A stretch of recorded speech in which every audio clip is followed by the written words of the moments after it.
Brad Miller, welcome to the Giants. Thanks very much. Thanks for having me. So what role will you be playing at the club from next year and beyond? Yeah, so I'm going to take over from Brett Hand and coach the NEAFL team, which is really exciting. So we're going to kick off around the same time as the senior team, but mainly looking after the guys that are going to be playing reserves.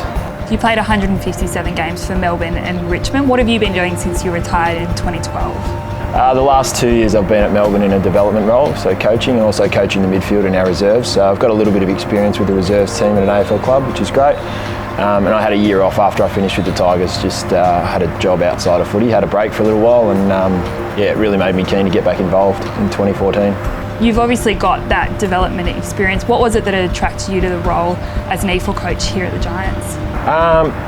For starters, my wife's been working up here for 12 months, so I was really looking forward to getting up into Sydney, and when the role came up, I spoke to Leon a little while ago. It was just being able to see young guys develop and have the carrot of playing senior football was just really attractive. So obviously it's a really good talented team with a lot of young guys that can play footy. To be involved with that's really exciting. So it was a no-brainer when the role to coach the twos came about.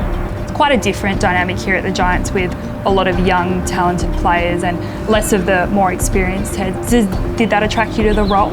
Well, the guys that I'll be working with will be obviously at the start of their career. So yeah, it is their youthful enthusiasm to want to learn and to listen and be really coachable is exciting as a coach. So it's what you're looking for really, and a lot of the guys that I've met to this point have been fantastic. So yeah, it's going to be really exciting. You've been around a couple of AFL clubs. Have you found the Giants different? Was it a different challenge to come here?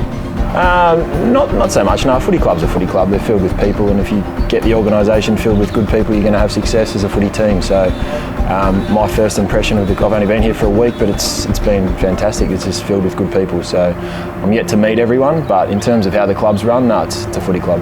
Were there any particular players or coaches that you're looking forward to working with? Yeah, obviously Leon. I've heard a lot of good things about Leon for a lot of years, being an assistant for a while at Hawthorn and obviously having a bit of success there. But also I'm going to be working fairly closely with Nick Walsh, who's going to coach our back line, and obviously Brett Hand as well, who coached the team for the last 3 years. So he's going to help me through the initial stages of getting to know everyone and helping with the game plan and all that sort of thing. So he's got a lot of experience, and I'm really looking forward to working closely with him. The UWS Giants have been the minor premiers for the last 2 years, but are still yet to make a NEAFL Grand Final. No pressure. Yeah. Do you have any big expectations on the side, or is it just taking it as it comes? Yeah, not as yet. No, it's one of those things. You don't really know how your list is going to be formulated till you've got your new draftees and all of that stuff. So once the list is put together, then I'll look at that sort of stuff. But at the moment, I'm just starting to get to know the guys and really build relationships with the guys I'm going to be working a lot with and coaching. So that's my focus at the moment. We'll worry about that stuff when it starts.